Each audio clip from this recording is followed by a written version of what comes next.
عيلة متجمعة على ساحل مدينة اسمها باجا، رايحين يستجموا وما كانوش عارفين يا عيني اللي هيقابلهم في الأجازة دي. بيلاحظوا إن المدينة متغيرة تماما عن آخر مرة كانوا موجودين فيها، بيلاقوا حتى أفخم المطاعم والفنادق قافلة. وبيبدأ بول يسأل حصل إيه في المدينة، ولكن مفيش حد بيرد عليه إلا شخص واحد بس بيرد لما بيعرف اسم الشركة اللي شغال فيها توم. بالمناسبة توم بيشتغل مفتش لمحطات البترول. المهم الشخص ده كان عايز يتخانق مع توم، ولكن مراته بتيجي وبتتكلم بالراحة وبتقول له إنهم جايين بولادهم علشان يتعرفوا على أصلهم، وبتطلب منه يدلهم على مطعم علشان الأولاد جعانة وبتديله فلوس. بيوافق الشخص ده وبياخدهم للمطعم الوحيد اللي فات. لما بيروحوا هناك بيكتشفوا إنها قهوة، ولكن بول بيتكلم مع مراته وبيقول لها إنه هيحل المشكلة دي، ولكن عنده فحص الأول لمحطة اسمها ديامانت، وإنه هيغيب بس ساعتين ويرجع لهم ويقضوا الأجازة في مكان تاني. وبالفعل راح توم للساحل وبيستغرب لما مش بيلاقي صيادين ولا مراكب كتير زي الأول، وبيركب قارب مع سواق اسمه سيرج اللي بيقوله إن حصل كده بسبب محطة الديامانت وإنها تسببت في رجوع الدومينيو نيجرو من تاني، وهنا يقصد يعني الشيطان. فبيضحك بول وبياخد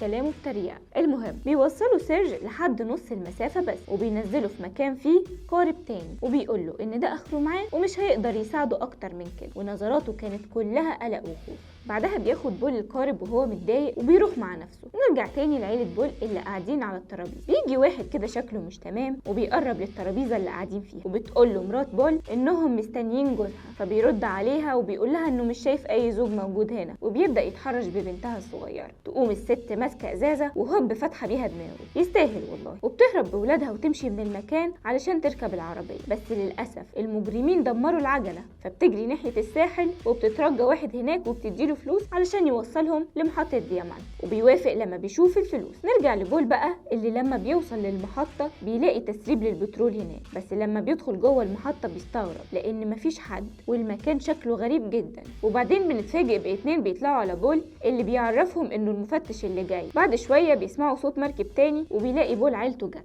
وبيبدأ الاتنين اللي في المحطة يخبطوا على الحديد وبول مش فاهم أي حاجة. بس أول ما ينزلوا من القارب بيحصل هزة في المحطة وبتقع أودري بنتهم في المية، واللي يا عيني بتتخض خالص من كم الجثث اللي بتشوفها في المية، وبتطلع وهي مخضوضة خالص وخايفة. فبيتكلم بول مع ناتشو وبيقول له هو ايه اللي بيحصل وانه مش فاهم اي حاجة. فبيديله ناتشو المنظار هو ومراته علشان يبصوا على القارب اللي جاب مراته وولاده، وبيلاقوا حوت ميجالدون كبير بيحطم القارب وهوب بيبلع السواق. بيتخضوا وبتعيط انس مرات بول وبتقول له انها السبب في موت المراكبي لانه ما كانش عايز يوصلها وهي اللي اصرت. فبيطمنها جوزها وبيقول لها ما تقلقيش كل حاجة هتبقى تمام، ده مجرد قرش. فبيجي ناتشو وبيكلم ويقول له دي ميجالدون سيد المحيط ومش سمكة قرش عادية، ده شيطان متجسد في القرش ده، وان دي لعنة للاله بتاعهم تلالو، وان كل افراد الطاقم ماتوا وما تبقاش غيره هو وجونيور. بياخد توم كلامه باستهزاء كالعادة وبيفكر في حل علشان يخلص نفسه وعيلته من اللي حصل. وبيكتشف كمان ان البترول بقى قليل جدا بسبب التسريب اللي حاصل، وان الكهرباء قطع في المحطة كلها، وعشان يقدروا يصلحوا العطل ده لازم ينزلوا المية تاني ويحلوا المشكلة من تحت علشان لما الكهرباء ترجع يقدروا يتواصلوا مع اي حد باللاسلكي ويطلبوا مروحية او اي مساعدة. وبيقرر ناتشو وجونيور انهم هينزلوا يشوفوا المشكلة، بس بتقلق عليهم انس وبتخاف من الميجالدون، وبيحاول جوزها يطمنها انهم اصلا هينزلوا في كبسولة مصنوعة من مواد القرش ده ما يقدرش عليها. طب انت اكيد دلوقتي بتسأل ليه الميجالدون مختار المكان ده بالذات؟ هقولك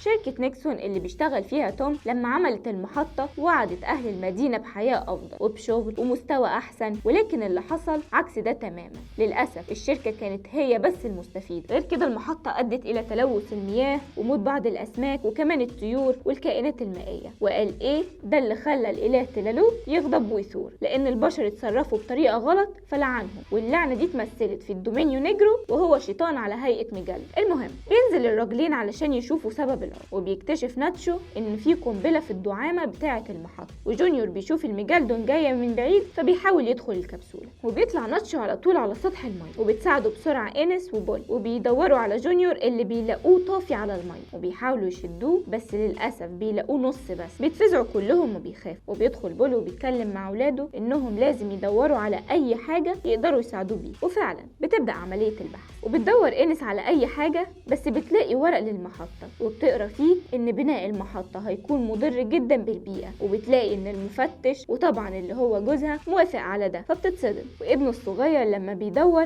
بيلاقي تمثال للإله تلالو، فبيجمعوا مع التماثيل التانية اللي كانت معاه وبيحطوا في مركب خشب صغننة كده وبيجريهم في المية. وفي الوقت ده بيحصل اهتزاز في الدعامة بتاعة المحطة وبيقع الولد في المية، وبتنط إنس في المية وقدري بتنزل لها عوامة وبتشدهم بأقصى سرعة عندها قبل ما القرش يجي ويهجم عليهم. وأول ما بيطلعوا بيطمن عليهم بول، ولكن إنس بتزعق وتقول له إن هو الوحش الأساسي وإن كل اللي هم فيه ده بسببه علشان هو اللي وافق على بناء المحطة. بيحاول بول يبرر لها هو عمل كده ليه وإنه كان عايز حياة أفضل ليهم ومستوى ومستقبل كويس. بتمشي وتسيبه وهي زعلانة. المهم بيشوف بول القنبلة اللي في الدعامة، فبيعرف إنها نفس النوع اللي بتستخدمها الشركة بتاعته علشان يفجروا أي بئر بترول، فبيعرف كده إن الشركة قصدها تموته لأنهم هم اللي باعتينه للمكان ده. وبنرجع لابن تومي اللي لقى طوافة في المحطة وبتيجي أودري تلزق الفتحات اللي ويقدروا يتحركوا بيها، وبيكون ناتشو مشغول بتصليح اللاسلكي اللي بيقدر فعلا يبعت منه إشارة مشوشة. وبيرجع بول لناتشو وبيقول له إنه لقى حل، وهو إنه يعكس الطاقة بتاعة المولدات، وبكده المحطة هتنفجر وكمان هياخد القنبلة اللي موجودة في الدعامة ويفجر بيها الميجالدون، وبيوصيه على عيلته لو حصل لهم أي حاجة في غيابه. وبيتجمعوا كلهم وبيصلوا، وبيتكلم مع مراته اللي خايفة عليه ويقول لها إنه لازم يكفر عن كل الأخطاء اللي هو عملها. وفعلا نزل المية ومعاه القنبلة، وبيتصل بإنس يودعها ويقول لها إنه هيبقى معاهم في كل حاجة. بيودع عياله الوداع الأخير وبينزل بالقنبلة في بطن ميجالدون، وهوب بينفجر هو والمحطة بعد ما اعتذر لناتشو ولعيلته وقال لهم إنه سايب لهم أوراق يقدروا يقاضوا بيها الشركة وياخدوا ملايين الفلوس علشان يعيشوا كويس. وفي طريقهم وهم ماشيين يقابلوا لانش عليه نفس الراجل اللي ساعدهم في أول الفيلم، وبتبدأ الدنيا تمطر بعد فترة طويلة ما كانتش نقطة مية بتنزل فيها، وده دليل على إن الخير والبهجة